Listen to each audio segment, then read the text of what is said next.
appreciate you taking the time out of this evening, which is so lovely. I'm just glad that you were able to do that. Appreciate your time and effort in doing this. So we've been working on a comprehensive plan for some time now, a little over 18 months, and the Planning Commission has purview of this document that is looking forward into the future about 20 years. So we want to have a conversation about where we've come from, what we've heard and during this process, and where we've done with that information to take it forward 20 years into the future. So looking into that, we have a consultant that's provided these services for us, EPR PC out of Charlottesville. They've actually been with us through the zoning ordinance rewrite for the past few years ahead of this. So now we've come full circle to actually incorporating a comprehensive plan for this direction. And the reason that we've done it in that sequence is we knew we needed to change some things in zoning ordinance that just needed to happen. Some things were just old, we needed to bring things up to date. And then in light of the second phase of the boundary adjustment that happened in 2023, we wanted to have an opportunity for the new residents of the town to come in and have a conversation at that time. So that's why we did it in that sequence. So here we are, we've kicked it off from that, and we look forward to having EPR present the findings of what we've had from our stakeholder input. And that input is ongoing. Don't think today is your last chance. This is actually just an opportunity to present you with the draft, where we are, and then this is not a public formal hearing. This is not final action. This is just to introduce you to the plan. We hope you'll be able to go out and read it and provide comment online at the Bedford2045.com website. And that's where all the comments are being put together so that we can present those back to the Planning Commission prior to making a final draft that goes to public hearing before both the Planning Commission and Town Council. So this is not it. This is just a continuation of the conversation we've been having since we kicked it off in actually around 2024. So I'll turn this over now to Todd Gordon and Alan Simpson with EPR and let them give you an overview with the presentation and then some open comment period. And again, going back to the website, if you can provide your comments that way, that's great. We'll take them by email, however you want to do it. But it would just help us if we're able to go ahead and provide those in one written form so that we don't get your comments wrong. We want to be sure we heard exactly what you said without translation. So I'll turn it over to Todd now to kick it off with the presentation. Thank you. Well, thank you all very much for coming out. It's an important thing to do, to participate in talking about the future. So Mary mentions I'm Todd Gordon. I'm principal planner at EPR. We're a city planning and civil engineering firm based in Charlottesville.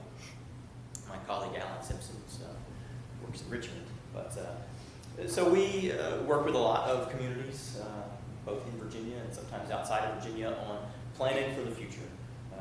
What does it mean to grow? How do you want to grow? And how do we do it?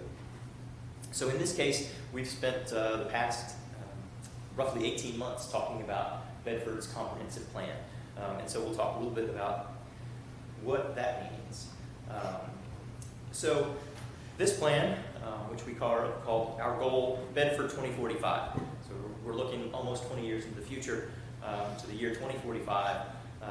And the comprehensive plan is a long-range policy guide to help the town make decisions and stay focused on where you want to be in the far future. And so that future should represent what the public wants from their town, what the town can accomplish, and what the private sector and private businesses accomplish, and how infrastructure works, and so on. So starting from the very beginning, what is the comprehensive plan? So the comprehensive plan is the long-range guidance document. The comprehensive plan is required by state law, so every community in Virginia adopts a comprehensive plan.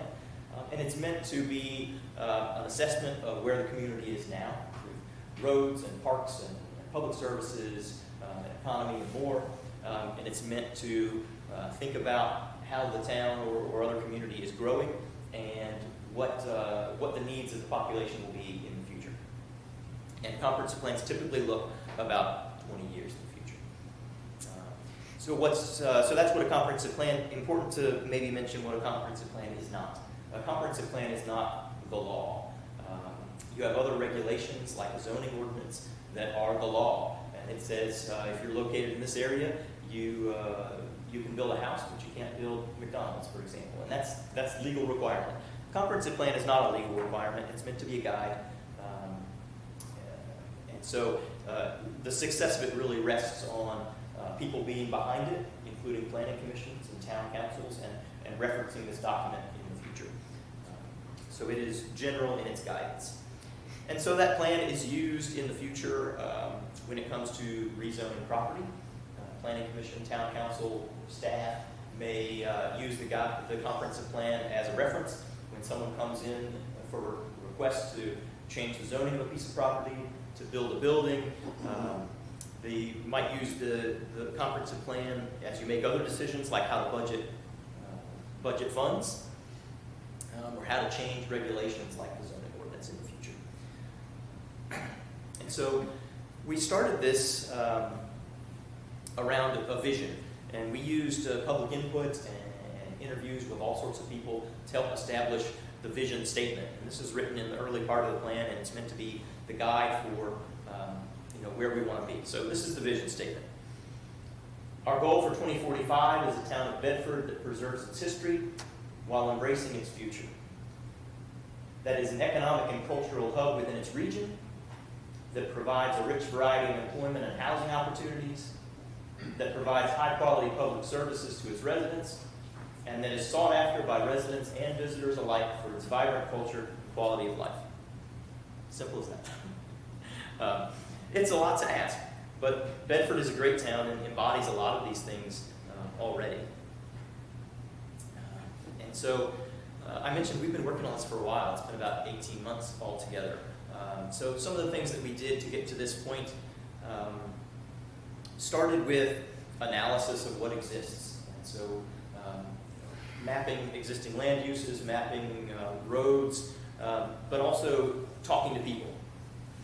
So we had an initial survey, which happened right at the beginning of the process, and hopefully some of you saw that survey and answered that survey. We had good participation and asked people things like, what do you see as the strengths of the community? What do you see as the weaknesses of the community, the issues that need to be solved? What's your vision for the future? And a lot of that went into that vision sentence that I recited there. Ask people things like, how long they've been in the town, and do they work in the town, do they drive elsewhere to work, and things like that. So collected a lot of information about what exists and what people want out of the future. We had some other things. We had, in addition to that survey, we worked with a lot of stakeholders, which is a word that consultants like to throw around. But stakeholders means people who are involved in the community in various capacities. So we spoke to the fire chief and the police chief, the people that operate the library, people involved in schools. We spoke to people in the county, people in the region.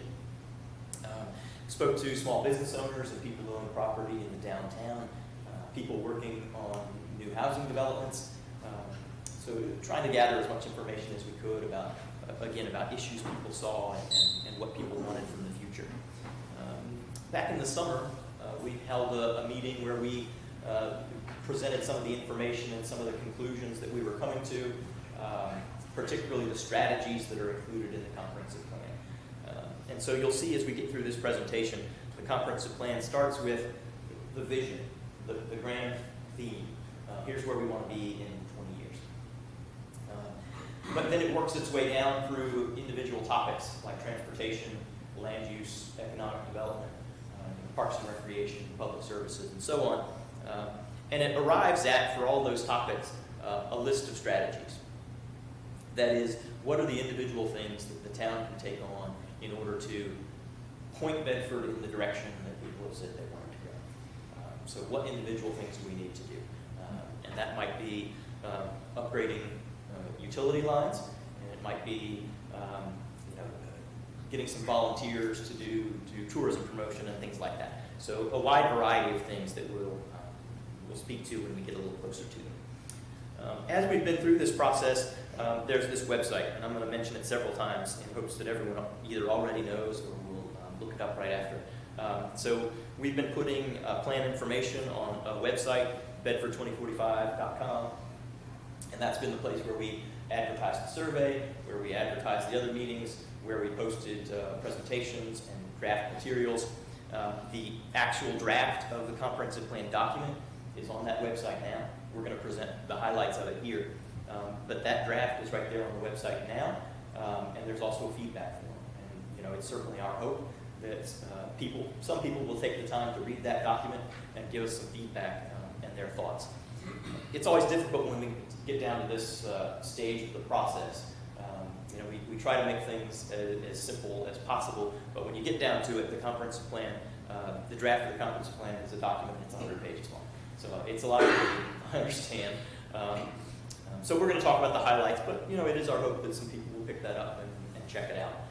We hope we've set it up in a way that you can sort of look at each chapter and see the goal of the chapter and the conclusions and the strategies of the chapter as a sort of shortcut if you didn't want to read every word. Yeah, so part of this plan is, and part of the information that we collected from talking to residents and people who are leading organizations and things like that, were what are the issues and what are the opportunities? What's going well? What needs attention? So some of the strengths that people talked about, small town character and community pride. The kind of small town where people really want to live and people feel really good about. You've got a great historic downtown with some great cultural assets. You're located in such a way that you've got access to a couple of larger places, Lynchburg and Roanoke. You do a good job with town services and with community safety, that is police and fire.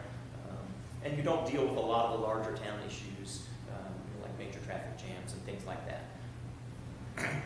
We asked people what they saw as what are weaknesses of the town. And we heard some things about vacancy, building vacancy and downtown activity. Kind of wish downtown was potentially a little more vibrant than it is. Limited housing variety for first-time home buyers, especially. You're not immune to the issues of housing affordability that are pretty much everywhere. Prices have jumped quite a bit. You've got infrastructure systems that have to be kept up with. Things like water pipes and sewer pipes in the ground, they get older and you get more problems as you go. So that's got to be kept up with. The people talked about limited services or activities for youth to keep people living in Bedford rather than going away. And also issues of local employment. People want to have good, well-paying jobs locally. So some other opportunities, some potential threats to consider. Opportunities, there's a lot going on with transportation and the potential, we're studying now and planning for a passenger rail station. You've got Amtrak that passes through, but it doesn't stop, but soon enough we're hoping it'll stop in Bedford, and that's a real opportunity for visitation. Downtown revitalization is an opportunity. You've got a great stock of buildings downtown and a real great walkable downtown, the kind of place that people love to visit. But there's some threats out there as well. Competition from your neighbors it is always an issue. You've got to convince businesses to locate in Bedford rather than in surrounding communities. You also have a population that's a little bit older than average, which can make it hard for things like volunteer community services and other service delivery, emergency response, and things like that. Okay, I am going to hand off to Alan for a few minutes. Sure. All right, thanks, Todd. So I'm going to start talking a little bit about the chapters themselves. So the comprehensive plan kind of sets up the stage of the weaknesses, the opportunities, the strengths, the threats, and then we kind of talk about existing conditions and what we want to do in various aspects, so economy, housing, transportation, that sort of thing. So the plan is separated into chapters based on those topics. First, it talks about demographics, which there aren't any strategies related to demographics. This is kind of an existing conditions section, but we set the stage with what's going on in Bedford as far as population changes in recent years. So overall, population has been slow growing over the past decade. There was a notable spike in 2023 due to the boundary adjustment. So the population went from around 6,000 people in 2013 to 6,600 people in 2022, and then jumped to 8,000 roughly in 2023 due to that boundary adjustment. So outside of that boundary adjustment, population growth has been slow, steady. Planning implications there, though, so service and infrastructure needs may rise quickly when boundaries expand. There is a third boundary adjustment in the, well, not in the works, but in the future that would be taking place. So the boundary will adjust a little bit more in the future, but those big jumps may put strain on service and infrastructure capacity, even if natural growth remains modest, and still need to be prepared for the possibility that natural growth might increase at a greater rate than it has in the past. When we look at the age distribution of the town, we have a median age of around 44 years old.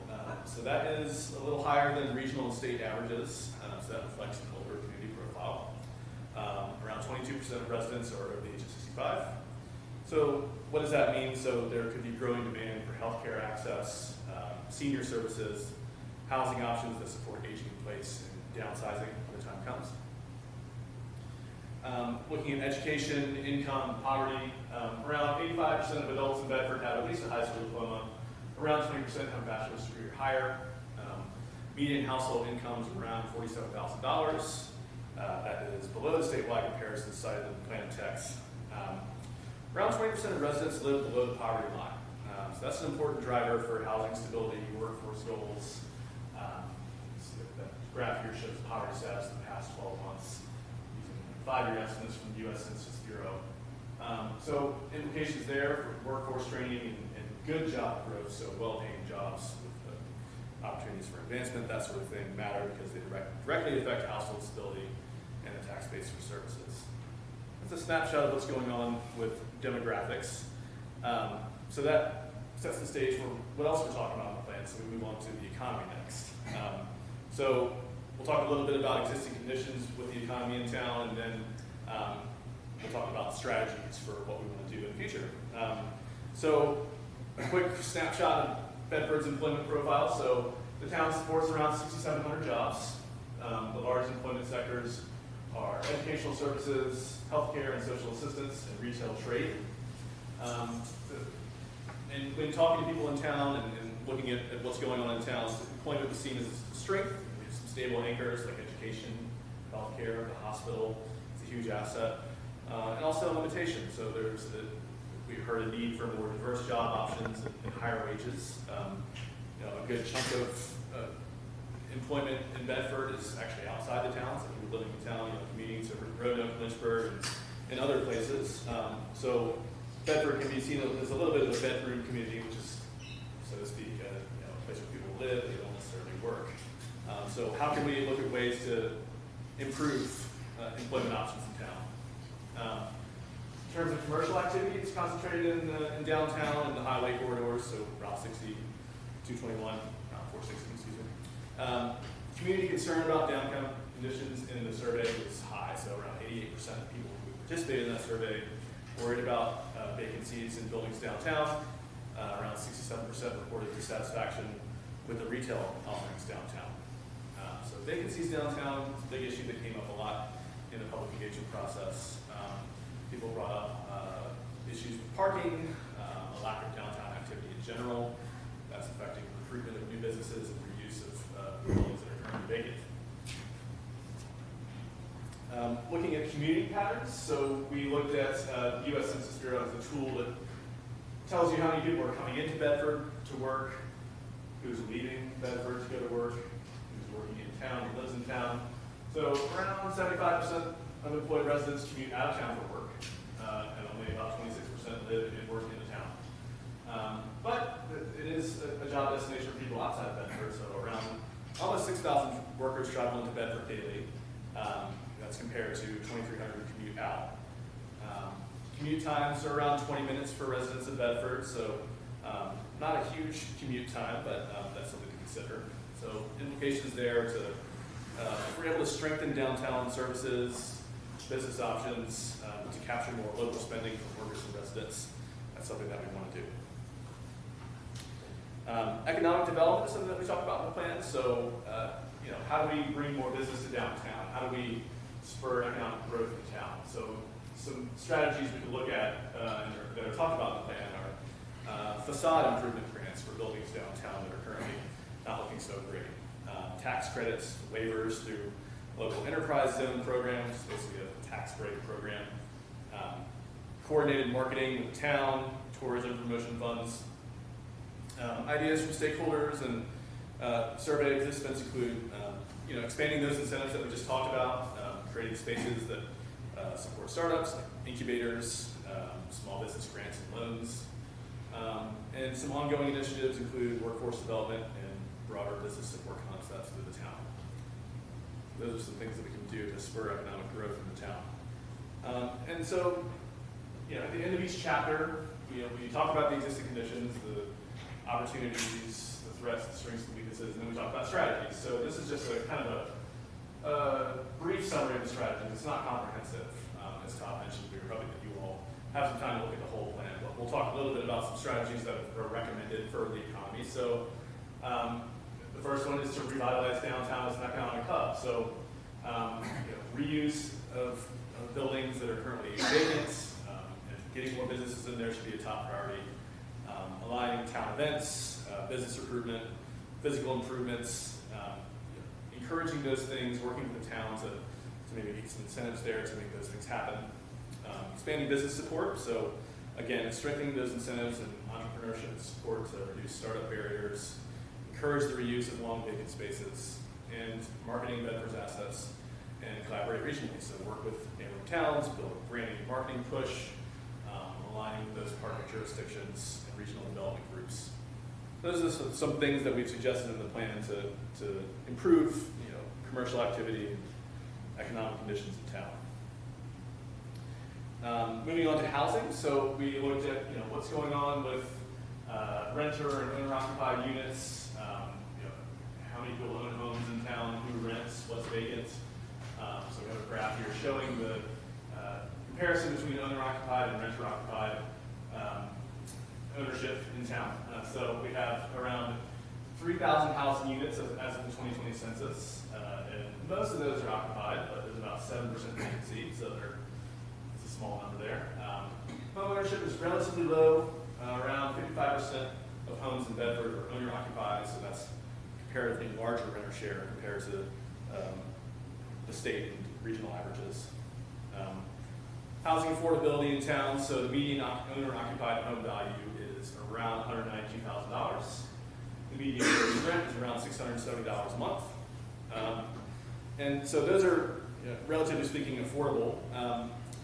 There is a shortage of starter homes, single-level homes, quality rentals, things for people that are first-time home buyers, people who are downsizing, retiring and wanting to move into a kind of smaller, easier to maintain home. So there are a lot of comments from stakeholders in the survey that cited the demand in the $250,000 to $325,000 range. Limited supply of that currently in town. So that's something that we heard in the survey. What's on the horizon for housing development? So there's almost 800 new housing units planned or under construction in the coming years, which is significant relative to the existing base housing stock. So we've got some projects in Easton Crossing, Governor's Reserve, Harmony mixed-use development. So one example of some downtown reuse, so the former Bedford Middle School is being reused as the Flora, which is a 60-unit apartment community. So those are things that are happening now or on the horizon for housing development. And so some strategies that we were looking at for improving that area. So one is to encourage a broader range of housing types. So adjust policies to support smaller scale housing infill, or infill being using existing space or adapting existing buildings for other purposes, like what was done with the middle school. Missing middle housing is a planning term where we talk about kind of a type of housing that's missing in a lot of areas, where it's somewhere between the bigger homes and somewhere between the kind of the apartments, rental units, kind of something that's a little bit smaller scale housing for first-time home buyers, that sort of thing that we've been talking about. So how do we do that without undermining neighborhood character? Use partnerships to advance affordability and workforce housing. So working with nonprofits and regional partners and state programs to expand workforce housing, which is kind of a term we use in planning to talk about housing that's affordable for people who work in town. Sometimes that's called affordable housing. workforce housing is another way to put it. So housing that's you know, appropriate for the income levels that we see in town, that allows people to live and work in Bedford, strengthen pathways to homeownership using those partnerships. And then number 3 is to make mixed-use development infill easier, so update the zoning and land use rules to support housing in appropriate mixed-use areas and allow accessory dwelling units, which is basically the ability to build maybe a small apartment on your lot. Sometimes they're called granny flats. You can see people with extra space on their lot kind of being able to build basically an apartment in their backyard for a family member or something to rent out. So these are ways to really gently improve the housing stock in town without going crazy with huge housing developments. So it's, you know, we want to make sure that we're keeping that small town feel and not inviting unwanted development, but recognizing that there is a need for, you know, some improvement in the housing market. So ways to gently improve housing density without changing the town's character is kind of the goal there. Those are some strategies we have with housing. Next, we talk about community facilities. So going back to the public engagement, those people in town, or at least those who participated in the survey, seemed generally happy with community services. There were some gaps in longer-term pressures that we'll talk about. So some things we heard were staffing and facility readiness for emergency response, as demand grows, concerns there, the need for more community programs, especially for youth. Facilities, they're growth enablers, so they're reliable, modern services are able to support business attraction and resident quality of life. So the better quality community facilities you have, the more people will want to live in Bedford and stay in Bedford after they graduate from high school, keeping younger folks in town and bringing people in town who want to work here and live here. So the stronger your community facilities are, the better that will work for you. So the town administration and public works, growth and annexation expand the service territory, and they can increase some operational demands even without significant population growth. So as we've seen with the recent boundary adjustment, another one on the horizon, those are things that need to be planned for and anticipated. So facility planning should be treated as part of that readiness, so coordinating technology, staffing, and site constraints within existing locations. Police services. So we looked at the police department's most recent strategic plan for 2020-2023. So focused on community safety and professional development. Police department is looking at community outreach, volunteer development, modernizing their tools and equipment. Another thing that we cite in the plan is the capital improvement plan and the town budget. So we looked at what is out there in terms of what kind of dollars are planned to be spent on capital improvements. So those are things like renovations or buying new equipment for fire, police, and rescue services, building improvements. So you know, near-term items that are already on the agenda for the police department are a renovation of the department itself, support services, building improvements, impound lot carport, in-car and body camera systems. So those are things that are already in the town's capital improvement plan that we have cited in the plan, the comprehensive plan, because they're relevant to these services. Fire and rescue. So the fire department cited 2025 as the busiest year in its 137-year history. So there's a lot going on there. The primary fire station is over 50 years old, has limited expansion options should there be a need to expand. So there's some pressure there on equipment and space needs and the ability to adapt there. Again, we cite the capital improvement plan. So there are a couple things in the 2025-2026 fiscal year. So replacing engine 1, price tag over $400,000. Replacing either one, we're talking over $1 million there, as well as other facility upgrades. So those are things that are on the horizon for the fire and rescue services in town.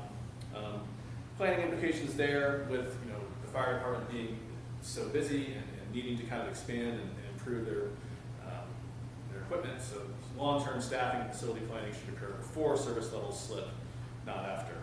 Not saying that's happened, but just in the future, bearing in mind that the town may be growing on a modest level, making sure that these services stay ahead of that growth and are prepared to make those improvements where needed. Healthcare services, so Central Bedford Memorial Hospital, it's a huge asset for the town. It's unusual for a town this size to have its own hospital, so it's a wonderful thing to have. It's an acute care facility with 24/7 emergency and inpatient services, 500 employees, 100 plus physicians. So the plan, we looked at the hospital's most recent strategic plan as well. So it treats healthcare as a service and an economic pillar. Acknowledges that rural staffing challenges like the town in Bedford are a planning issue, not just a hospital issue. So how do we get people to want to come to Bedford to work for the hospital and retain those workers is something that the hospital is really focused on. We get some library, schools, and youth programming. The library, while it is operated by the county, not the town, it is widely valued by town residents. The survey, 85% of people identified that as a community strength. There is some demand for more substantial youth enrichment outside the school day. So summer programming, arts, after-school activities is something that we heard a lot about in the public outreach for the youth. So just a sampling of some of the strategies that we have in the plan for those areas. So planning ahead for emergency response capacity. So being strategic about staffing and planning for facility upgrades before the need arises. Expanding programs through partnerships. So we're talking about youth programs, after-school activities, that sort of thing. How can the town collaborate with nonprofits, faith communities, the school system itself to grow those programs? And supporting healthcare workforce recruitment is also super important. So coordinating with local providers on improvement initiatives, quality of life messaging and housing, making it so that, is there housing in town that's affordable and appropriate for people that want to work at the hospital? How can the town work with the hospital to make those things happen? Next, we talk about infrastructure. So we're looking at water and sewer capacity, electricity, stormwater function, broadband access. All those things are in this part of the plan. So the implications here, kind of an overview, are to prioritize reinvestment and capacity planning to make sure that Bedford can support, if there is increased development, infill housing, more businesses, new growth, how do we make sure that the infrastructure can keep up with that? Important things to note. So there are some funding constraints that are typical for a town of Bedford size, so it's important to coordinate grants and cost sharing wherever possible. The electric utility, so as you all probably know, Bedford owns and operates its own municipal electric utility. So 320 miles of distribution lines, 30 miles of transmission lines, 11 substations. Power supply is diversified, the hydroelectric plant, solar farm, purchases through other electric providers and relationships with them. But one thing that we're seeing is that many electric poles and lines are aging, so there's continued monitoring and upgrades needed to support future development.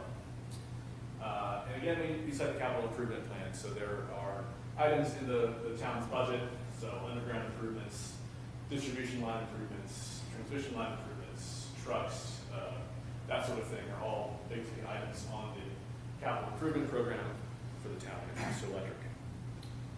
When it comes to water and sewer, so Bedford, the service is provided by the BRWA, the Bedford Regional Water Authority. So that's serves the county and the town. This map here shows existing water and sewer lines in the town from the BRWA. So there are almost 16,000 water connections, 6,000 sewer connections as of mid-2024. Again, we looked at the strategic plan for the BRWA, factor that into the comprehensive plan. So, citing that current facilities are mostly adequate, long-term water supply is strengthened by Smith Mountain Lake Water Treatment Plant. There's a new booster pump station along 460 that enables transfers between eastern and western service areas. But long-term reliability still depends on continued reinvestment and proactive planning through their new water and sewer master plan. If there's any major new development in town, that might require capacity expansion. So it's a running theme here where we're talking about the potential for growth in town, however modest it may be, will need to be planned ahead for when it comes to all the infrastructure in town, electricity, water, broadband, stormwater. So there's some aging drainage infrastructure, limited rights of way, capacity in some locations, and there's some water quality concerns, especially in older neighborhoods that lack modern storm drains. So heavy rains can overwhelm ditches and catch basins and cause localized flooding. So some planning implications there. So incorporating enhanced stormwater infrastructure into roadway and development projects. Following those VDOT design standards as improvements are made to the roadways, making sure that the stormwater is being kept up with there. So there's low impact things you can do, like upgrading culverts, rain gardens, permeable pavers, infiltration swales, kind of things you can do to kind of naturally collect stormwater. And those are also things that look nice in town, and so those are implemented as a good way to kind of beautify and keep stormwater from becoming an issue. So funding sources for these things. So given a small tax base in towns, this is about relying on partnerships, cost sharing with VDOT and the county, pursuing outside funding. There's a number of transportation alternatives and VDOT programs mentioned here for improving stormwater function. Broadband. Talking about continuing pursuit of state and federal broadband programs will help close remaining service gaps, something that we heard about in the survey and the public outreach. So requiring or encouraging new subdivisions and commercial broadband infrastructure to include that broadband infrastructure from the outset to avoid expensive retrofits. Again, a lot of this is looking ahead. There's going to be growth.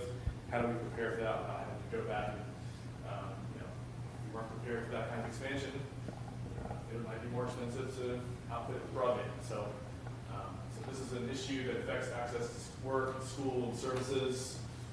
And it's also an economic competitiveness issue. We're talking about neighboring localities that may have better broadband service. Someone might be coming here for a job and they decide they want to live in Lynchburg or Roanoke instead because they have better broadband service. This is something that, keeping up with that and making sure it's as good as it can be will help keep people in town and improve the economy. Natural gas, talk about that a little bit. So Bedford's exploring local power generation to reduce transmission costs, diversify energy sources, meet growing regional demand via natural gas generation, potentially.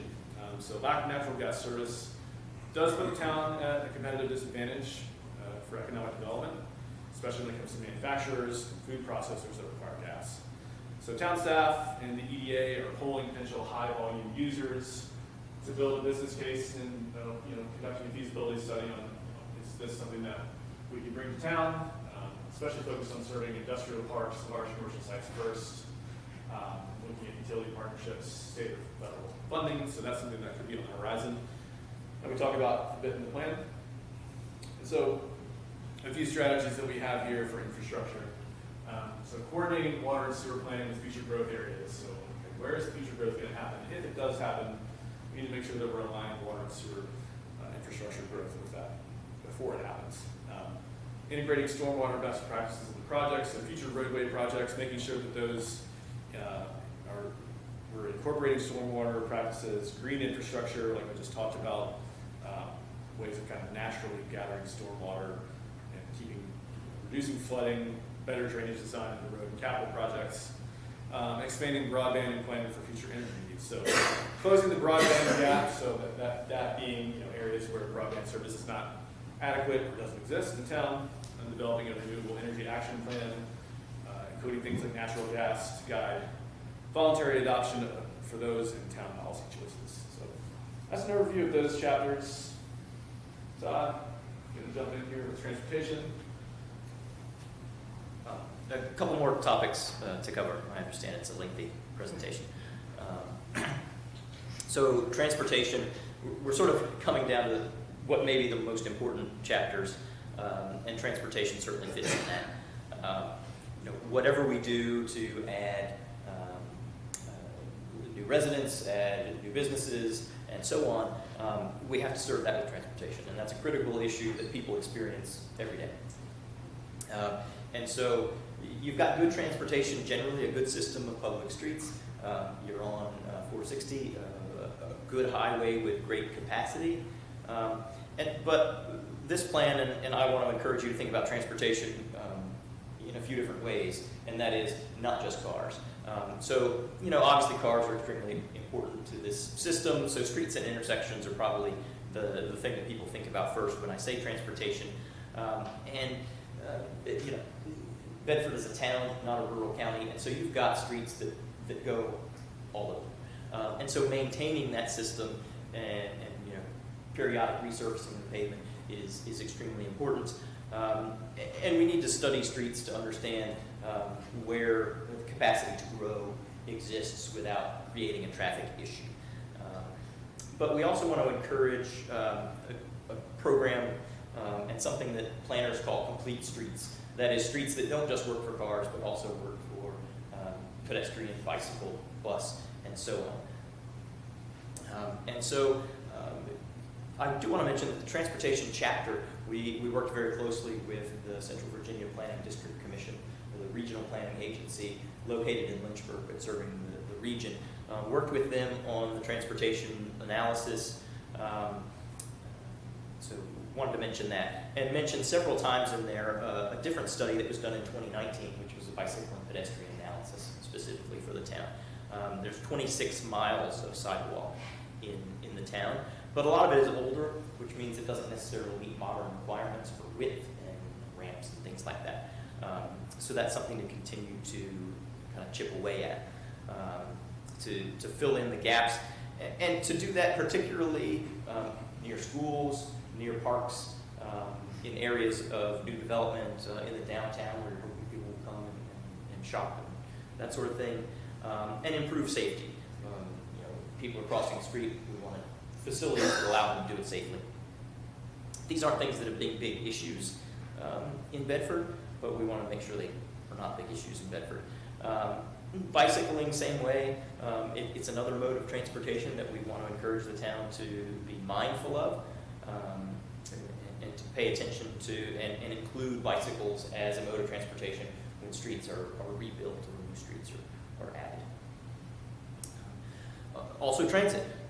Bedford, not a huge town. You don't have a big transit system like a Richmond or something like that, but you do have a bus service. Otter Bus Service is a fantastic facility. And, we talked earlier about the demographics. You have a population that's a little bit older than average, and bus service can be super useful to them. You have a population where a few more than average live a little closer to the poverty line, and a bus service can be a wonderful lifeline to them. Now, we need to, one thing that needs to be noted there is that this Otter Bus service has been funded by various things, including grants over time. There's a real need to establish a long-term sustainable funding path to keep that bus service operating as an asset to the town. And then mentioned earlier, passenger rail. I don't need to mention too much more of it, but Amtrak passes through, it doesn't stop, but there's work going on to establish a stop here near the downtown, so the train could stop. It would be a potential asset for visitation, or even for commuting. It would be an important thing to have. So, transportation strategies. Each chapter closes with the strategies, and we're not showing all the strategies, we're showing some of them. Close the sidewalk gaps, keep transit, that is Otter Bus, viable, and continue to plan for that train station and how it can benefit the town the most, including economically benefit. Parks and Recreation chapter is included here. Parks and Recreation is one of those things that involves both the county and the town, but people are generally very supportive of a park system. They like the parks, they want to see them be well maintained. They're a real asset to the community. So there's a few, Liberty Lake Park probably the biggest, but other smaller parks scattered around. There are also some parks that are outside of the town, but just right next to. Independence Park and Falling Creek Park, those are in the county, but just outside of the town, and useful and used a lot by town residents. We heard a lot about the desire for trails. There's real opportunities along places like stream corridors where you otherwise can't build to establish or enhance trails for the use of residents. Usually a pretty low dollar investment that returns really well when it comes to economic development. So strategies there, investing in those trails, upgrading neighborhood parks, and at least exploring other recreational facilities like community centers that continue to enhance the town. There's a chapter in here called Community Identity and Partnerships that tries to capture some of the things that are not physical stuff, not the sidewalks and the water lines and stuff like that, but things like community events and tourism promotion that really play a big factor in the future of the town and the present of the town. And so there are, events like Centerfest, we, on behalf of this plan, had a booth at Centerfest to talk to people and had a wonderful time. Some strategies related to that, formalizing and continuing to expand the really great community events like Centerfest, engaging volunteers. We know that the town has a relatively small staff, a relatively small workforce because you're a smaller town, but you've got a great population of residents who care about the town.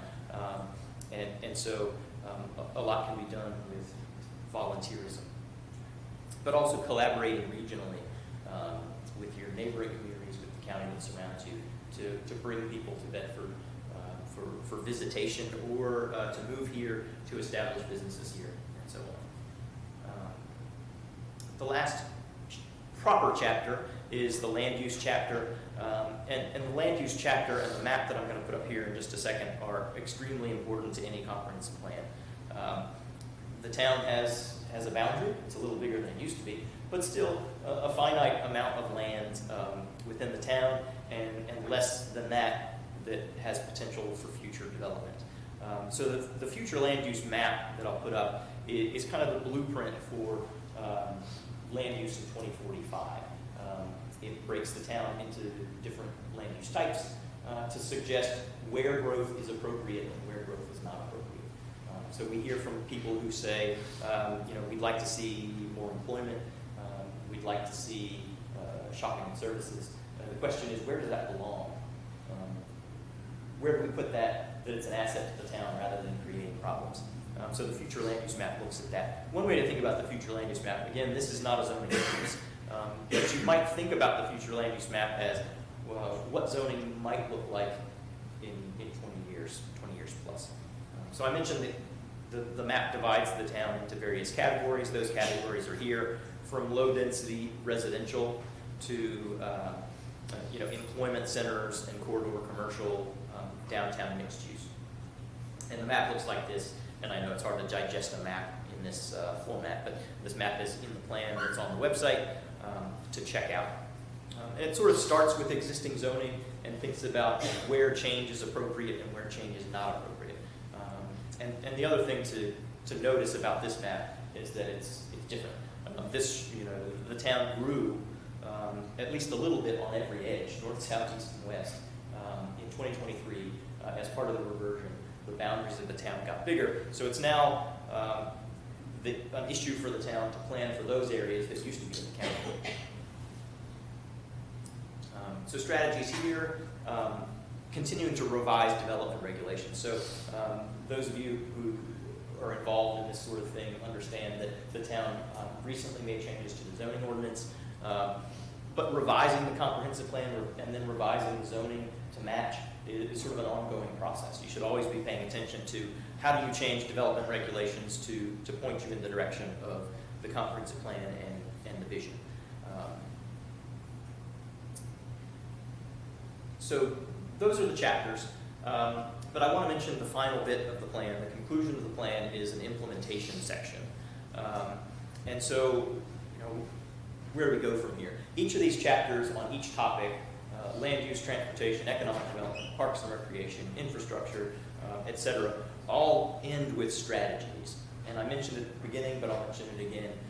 These are kind of the to-do list. These are the things that the town would like to tackle over the next 5, 10, and 20 years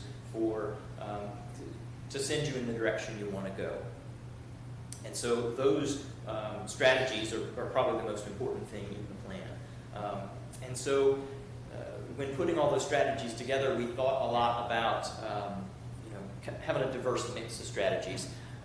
First of all, things that can be done relatively soon, but also things that are longer term that need to get started now in order to be accomplished in the future. We know that some strategies can be done relatively inexpensively, or even for free. It's just about where are our priorities for staff, for example. We know some strategies will be extremely expensive. Things like upgrading underground infrastructure. That's a very expensive project. But we need to pay attention to that because we know there are resources out there, grants and so on, that can be chased after in order to help with that. So we need to identify that need so that we can begin chasing that money. So at the very end of this plan, and I'm going to skip 2 ahead, there is this table. It's the last thing in the plan, and it may be the most important thing in the plan. And it lists all those strategies by each chapter, and it lists some information about them. It lists the lead agency. So that is what department of the town or community organization or other group is in charge of doing it. Also other organizations, departments that are in support of it that will also be involved. The term of that strategy, that is short, medium, or long term, as well as the cost. Now the costs aren't specific to the dollar, they're sort of in the range. Is it low cost or high cost? And then resources. Some of them involve needing more information. Some of them involve needing to chase grant funding, for example. And so that there's a key to that table, but short-term things are defined as the next year or two, medium-term 3 to 7 years, long-term 7 years or more, and then costs are in there as well. And just by sort of buckets, low-cost items less than $100,000, all the way up to high-cost items that are going to cost potentially $5+ million. So that is the end of the presentation. You'll be happy to hear. So what happens next? So we present this. We understand it's a lot of information. I mentioned the document itself in full document form is 100 pages long. And we understand that's a lot to read, but we are hopeful that at least some in the community will take the time to do so, or at least skim for the highlights. So that's on the website bedford2045.com, or QR code there if you want to grab it real quick. I've also got some flyers with that QR code on it. So there's a feedback form there. We've accepted public input on this effort throughout, from day one when we had some presentations and a survey, from over the summer when we were reaching conclusions and strategies and asking people what they thought, and that continues to now. So that's out there, and we are continuing to accept feedback on that. Hope you'll get a chance to give it a look. Ultimately, the plan, in its drafted form or its revised form, goes to the Planning Commission for their review. When they feel happy with it, they'll recommend it to the Town Council. The Town Council will have their review. Both of those meetings are regular public meetings of the Planning Commission and Town Council, opportunities for public input. It's a public hearing, so people have the opportunity to stand up and speak as they please at those public hearings. And then ultimately adoption of the plan. And then once adopted, those things I mentioned earlier happen. We use this as a reference when zoning applications come in, when we make changes to regulations, when we budget our money, and so on. So the plan is available for input at that website. Hope you can check it out. We put a date up there of March 4th. That's kind of a deadline. It's the next Planning Commission meeting. So it's our hope to speak to the Planning Commission at their next meeting and talk about what we're hearing. So I really hope people will sort of be on the spot with their input. But that's not the last opportunity for input, of course. So any input by March 4th we'll be able to discuss with the Planning Commission at their next meeting. But that's the end of the presentation. We're here. We would love to answer or hear your thoughts, answer any questions you have about what was a lot of information and is what is ultimately a 100-page document. But ultimately, I hope we can direct people to check out the website, bedford2045.com. Have a look at the actual document. There's also other information there, presentations from throughout this process that you can go back and look to if you like. But there's a feedback form there, and I hope you'll take the opportunity to check that out. And I hope a lot of you have been participating throughout this and answered the survey at the beginning. And so I think the question at this stage, as we've got a document and we want to move it forward to public hearing, is, does this draft represent what you told us at the beginning? So that's that. Would love to answer any questions you have about all of that. And would love to give you, we've got some flyers here that have that QR code and web address, if you want to take one and check out the website. Good evening. I'm Amanda Long.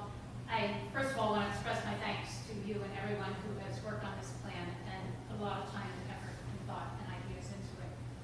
It really is a very comprehensive analysis of kind of where Bedford is and some of the things that need to be done.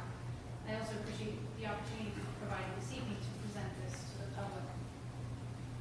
One of the questions I had, however, is sort of really backing up, and it's kind of the fundamental question behind the whole thing. Where do we want to be in 20 years? What do we want Bedford to be known for?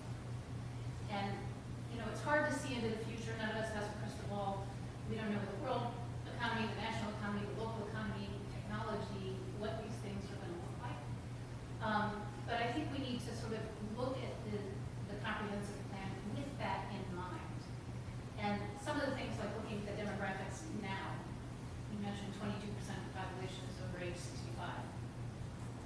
Likely many of them will not be here in 20 years. The ones who are 44, maybe 65 at that time. The question is, where do we want to focus our time and energy and efforts, and how do we then prioritize what we're doing to get there? A lot of these things need to be done. The question is, which are more urgent, which are the ones that we want to put forth, even if there's some of the longer term or larger dollar ones that we need to start looking at immediately versus the low hanging fruit, which is easy because it's short term and cheaper. Bedford has a long and storied history and a very proud past. And I think we want to look to what is the proud future that we are building and how are we going to get there. I Googled just for fun, what is Bedford known for? Well, the D-Day Memorial. And that's great. It's a wonderful resource that we have. We need to, I think, leverage that more. The annual visitors at the D-Day Memorial are 60,000. The annual visitors at the Bedford Boys Tribute Center are 20,000. So where's that other 40,000 and how do we get them to come into town? But what are other towns known for? Floyd.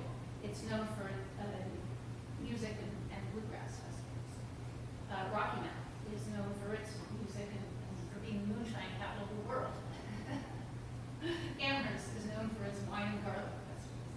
What does Bedford want to be known for 20 years from now? Do we want to be the best place to retire in the state of Virginia? Do we want to be known as the best place to raise kids with the best schools and outdoor activities and camps and culture? Do we want to be known as a jumping off point for adventure in the Blue Ridge and the Peaks of Otter? Do we want to be known as a healthcare center of excellence? A bedroom community for Lynchburg and Roanoke? An industrial manufacturing town? I think everybody in this room would probably say yes to some of these and no to others.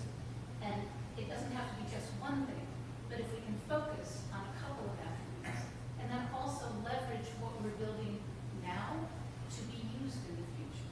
We talk about affordable housing and housing for seniors. Well, housing for seniors generally is single-story homes. That's one of the things, obviously, accessible bathrooms, et cetera, et cetera. Young families can then take over those homes when the seniors move on. And so if we can build kind of on a dual path that attends to our current needs, but also will attend to future needs, I think that's something that we need to look at. The things that you described as weaknesses at the beginning when you did the SWOT analysis, strengths, weaknesses, opportunities, and threats. All of those are opportunities. When we say we have a weakness that we don't have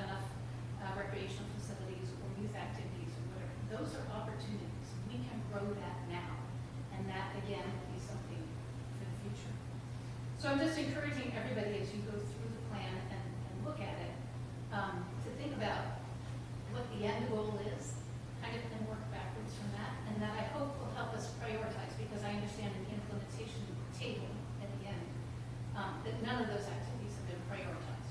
It's just a kind of laundry list of everything that needs to be done. And I think the real work will be in saying, okay, yes, we need to do all these things. Which things do we need to do first? What are the most important, the highest impact, whether they're high dollar or low dollar? How do we start working now to make those happen? Yeah, it's certainly a challenge to plan for 20 years in the future.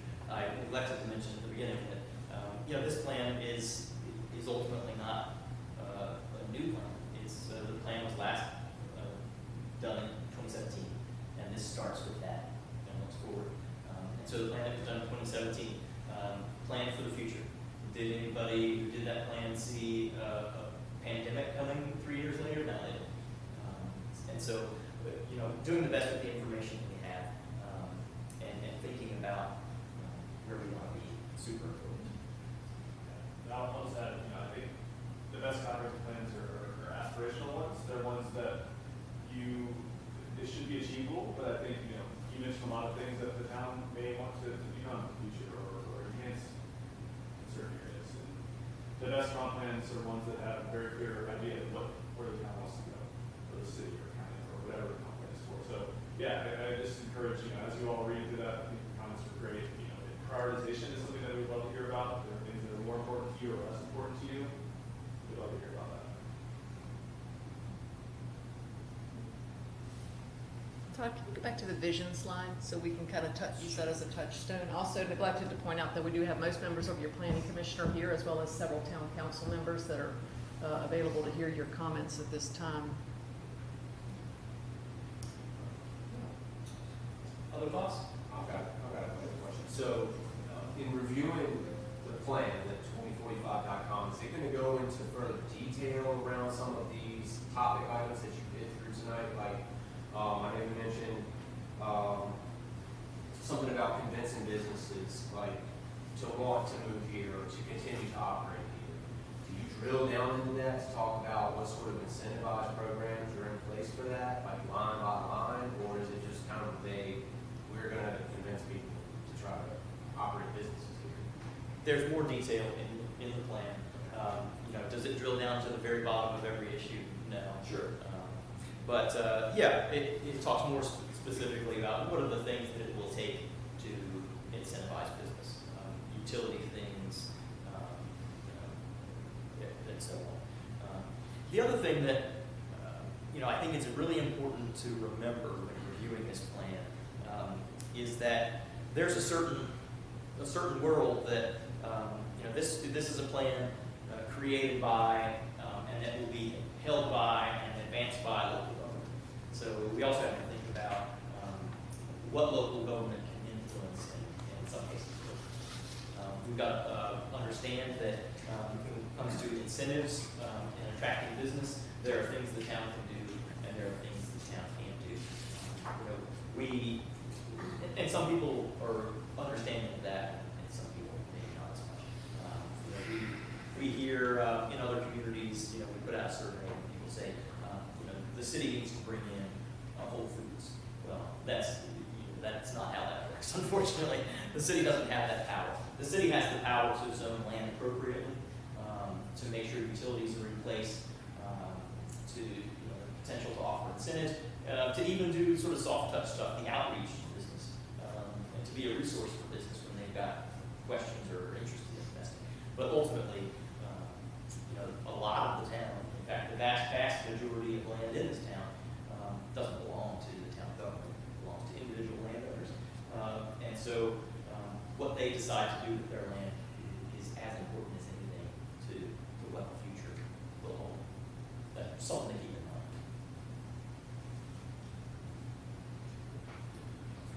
mind. Yeah, Jim Kumar. So it's basically a good roadmap,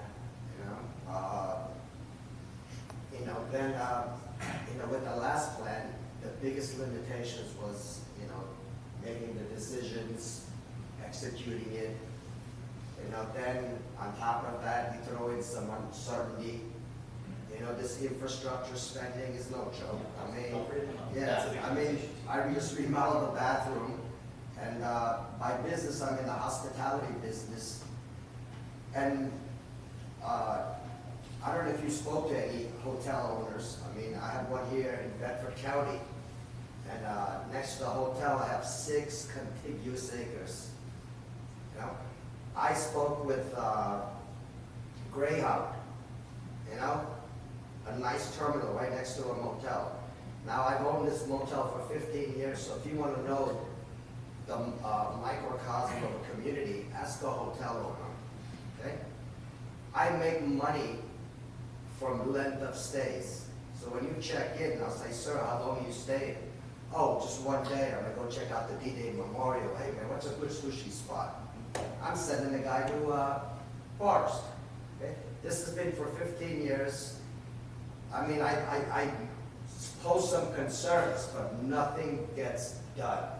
And I'm telling you, this is an excellent plan, great earnings call. Microsoft had an earnings call today. The guy doesn't know what's going to happen to Microsoft 3 months from now, right? I mean, who would handle your betting money, Microsoft or the town of Bedford? So it's the decision part. And going back to the hospitality business, I am the ecosystem of the whole tourism business, okay? It starts from a motel, then you go to the restaurant, you go to the D-Day Memorial, all these beautiful assets that we have, that we cannot monetize them. If you looked at all the counties comparatively speaking, we haven't, since 2007 I've been in this town, no monetization. In fact, it's actually gotten down. Because I have one property, 40% of the people are not travelers. They're locals. I asked the guy, hey, why are you staying here? Oh man, I'd rather pay you $1,500 a month. I got bad credit. I can't find anything affordable. I have another property where 45% of people are over 80 years old. Man, why are you at the motel paying me $3,000 a month? It's cheaper than a nursing home. Okay? Look at all this beautiful land filled up with nursing homes. They're all aging, aren't they? Yeah, you're seeing, There's no injection of cash. All this requires capital. Right? Now, what's been happening as a motel owner, and I have property up north also, you got guys coming from Fairfax County, $700,000 houses they sell, bang. They jokingly buy these for $300,000, and they work remotely. Now, if a person here makes $50,000 a year, I mean, he cannot afford more than a $100,000 house. I mean, a $300,000 house, that's $2,000 mortgage, plus everything else. I mean, you want to make 5 times your mortgage. Right? I mean, in the 80s, I mean, you could buy a house at $10 an hour, but the income here has never. I mean, the only people that do well in this town is if you happen to work for the town government, you got steady income, or you're going to be working for Royal Farms, fast food. There's nothing high paying around here. And then even in a town like this, I mean, look how many nonprofits we got. This town, I think, has about 380 nonprofits. They all fight for their own little grants. This pet coalition, this, that. None of them organize themselves into really getting it. So, I mean, at the end, it works down to execution. Everything you did has to be fulfilled. And that's not your job, the execution part, fulfillment job. And so on, and that's the struggle and challenge in this town. You're sort of living right at the crux of some of the issues that we're talking about here. Housing affordability is an issue, and it's not a Bedford issue; it's an everywhere issue. In some ways, you look at the numbers, and Bedford is more affordable than a lot of other places to live. Sounds good at first, but it kind of, in some cases, it brings up the issue you mentioned. People coming from other places who can easily outspend locals. Yeah, that's why I came from New York. I mean, I was making $180,000 in New York, and you're living like a peasant. So then the wife and I are looking at each other like, with this kind of earning power, and we can kind of do well. But then when I come here, where am I gonna buy a property? Not in Bedford, I'm gonna go buy something in Smith Mountain Lake. You know, I'll go live in Forest, even though I have properties here. Yeah, I live in Forest, you know? But I appreciate your thoughts on, hotel stays and tourism as well. No, we're the start of the ecosystem. I mean, really, even this hotel that they built here, this middle school, as a hotel owner, I don't wish anything bad. Think about it. The average occupancy daily rate is about $75 for this town. That Flora apartment or hotel, who's got the $159 a night? This new Hilton coming in, I mean, does that support? I mean, average Hilton is $189 a night. Appreciate that. But, tourism and visitation can be a very, very powerful economic tool for the town.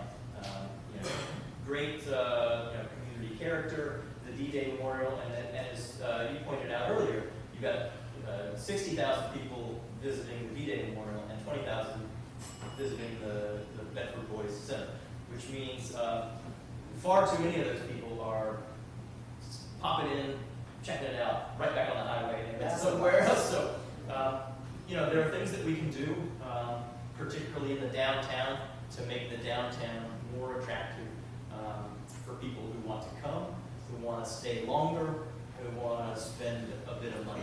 Tourism dollars are a wonderful thing for any community because it's pretty low impact. They come, they support your businesses, and then they stay a few days, one day, maybe a few, and then they go again.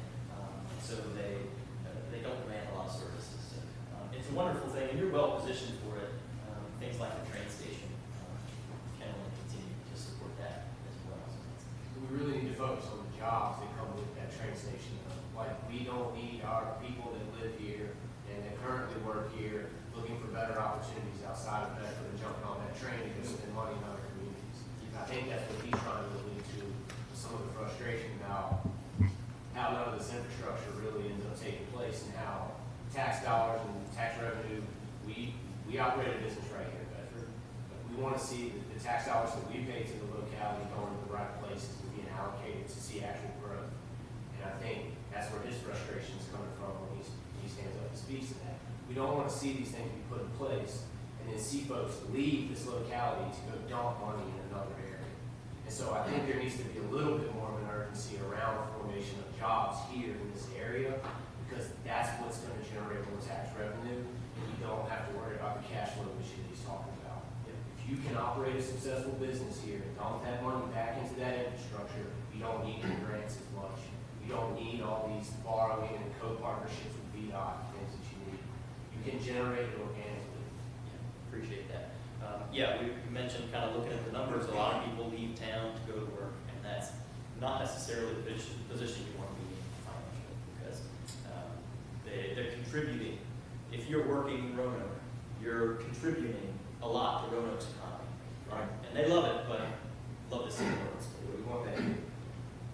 That's a good point about the train station. I mean, it will bring people here, also maybe people leave. So Yes. that's something to consider. And the housing go hand. How about a Greyhound bus stop next to my hotel? It's 3 acres right there. I mean, but see, Greyhound, I can't put any leverage on them. I mean, I'll talk to whoever I need to speak with. I mean, Greyhound runs up and down 460. I'm right outside the town limits of Bedford. I mean, if they build city sewer and city septic, the Bedford Motel, which is a small motel, I could build a 500-unit apartment building on the 6 acres I have.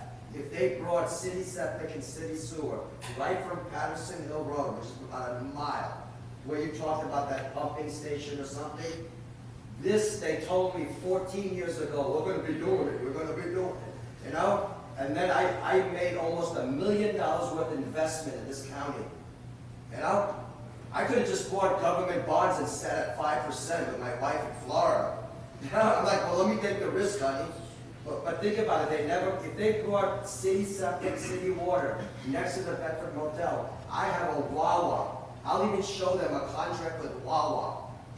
Right before oil farms got built, that Wawa said, well, our stipulations is city water, city sewer. And we want 3.5 acres. I'll let them even crush the motel and then build it on the side somewhere. But if you want 460 to expand, because the town, I think, is constrained. I mean, if you went outside the town and started going more towards 460, I mean, that's where you're gonna see industrial stuff. I mean, right past Royal Farms, since I bought the motel, Royal Farms came, Dollar General came, Hardee's came. And that's perfect, because that's exactly where we want to find out what else should happen in the town for that. So in our next 12 minutes, we want to be respectful of everyone's time. We do have flyers for you all to take, and I guess the QR code too, as you're on the way in to provide comment. Anything else you'd like to see is if our strategies and goals meeting the mark of the vision statement that we've heard from the public here as we go forward to be the best veteran that we can be going forward. So we appreciate your input and your time, and stay around and talk if you like. We want to be sure that we've heard from everyone else in the back of the room who may want to have said something. And I do want to recognize again our council members and our planning commission members who are here. Our auto bus operators are here for the evening. We appreciate you making the trip into town and what you do to provide that service to town.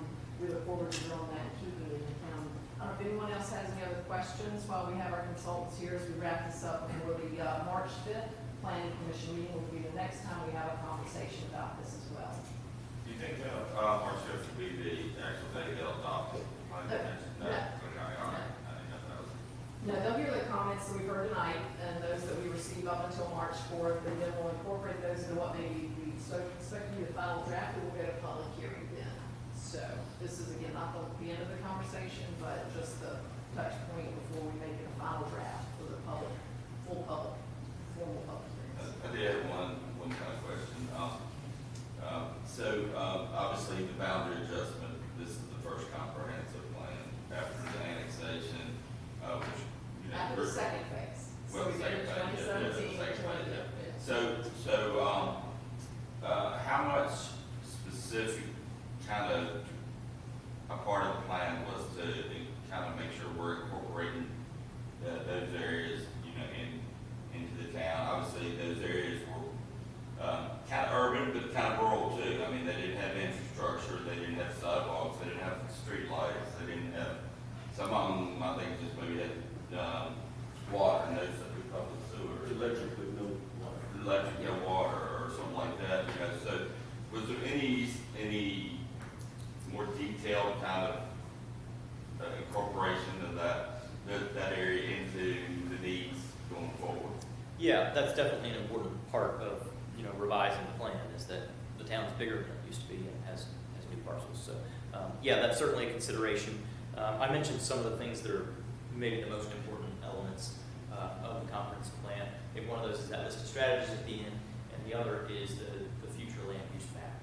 And so that future land use map was expanded to the new boundary of the town, including additional parcels. And so thought was put into, you know, what's the future of these parcels. And a lot of them, as you say, particularly to the north, were pretty rural, something. And so, yeah, and I think ultimately the punchline there is that, you know, the town, you know, the best strategy is likely to continue to grow in the center where you've established, you know, the center town and the highway commercial. And not necessarily push development out to the edges too soon, because we know that pushing development out to the edges is going to require you know, more infrastructure investment than growing where you've already got roads, water, and sewer. I think ultimately we have to also remember what comp plan is when you have the definition of it. It's not policy and fiscal budgeting. That's not what this is. And I know that's a concern, but you know, just kind of as you review the document really is a framework for exactly what you said. We're here, we want to be here, but it's not the policies. It's not that side of it. And I think if we're not careful, we'll get sidetracked when we enter anymore. Yeah, that's key. Yeah, we don't want to forget that that's the role of the comprehensive plan. It's a guidance document. It's meant to look 20 years into the future. Now, folks who serve on the town council and on the planning commission, you see individual applications come in. I want to rezone this property and build a business. You see the budget come in, we want to spend our money here. not here. And so the comprehensive plan is kind of meant to be, let's remember the forest for the trees. Remember the long view when we make those short-term decisions. You mentioned that the comp plan is, 100+ pages. Don't let that overwhelm you. There's lots of photographs, there's graphs, there's maps, so it's not like, 100 pages of contiguous text. I appreciate you found it readable. That was a goal from the beginning. Put it all in ChatGPT, and spit it out, It's actually 150 pages, what they said. No, we'll have that analyzed. I mean, it's a good thing, it's just, the decisions come from the town council, the leaders, the execution, the conviction, the sentiment, the tourism. These are all things that go in it. But Yeah, it's hard to it's an awesome imagine. presentation. I'm happy I came. It is hard to Sound like I'm imagine. bitching. I'm always bitching anyway. It is hard to imagine 2045, but the best comprehensive plan is one that stays on your desk, you look at from time to time, and that you reconsider from time to time. I'll mention the last comprehensive plan. The last big update was 2017. The state law, in fact, is that you examine the plan at least every 5 years to consider whether it needs an update. You don't have to update it, but at least consider it every 5 years. And our advice to communities is don't wait that long. It should be an almost continuous process. Is it working or is it not? All I got to say on that is, there is priorities where, like Ms. Long, like I said, about choosing different one, but some of that stuff, the Mary knows, like the Amtrak and building right here, Town Hall building, some of that stuff is already in process or whatever. So some of that stuff that you see on the comprehensive plan is already taking process, it just ain't involved yet. So. And a lot of times as planners, when we're going out as the town to do something, the organizations are looking at us and they say, show me where your plan says you are supporting this so that we can support you in doing it. So this is always our foundational document. It's going to be, yep, it's in our plan, we've thought about it, and here's how you can help us get to that point. Another very practical use of the comprehensive plan is that, I mentioned everything is fiscally constrained. Everything we want to do costs money, and there's never enough. But there are resources out there, grants and so on, different programs. A lot of those look to your comprehensive plan. They look to, has the city, town, county adopted a plan that says this is what we want? And if you haven't done that, then in many cases those funds aren't available to you. They'll send it to somebody who has a clear vision for the future. To get our transportation, use transportation chapter, we already did actually. We have to make sure that it says what it's supposed to say in order to secure funding for future projects. Yeah, that's all we're doing. Other thoughts or questions?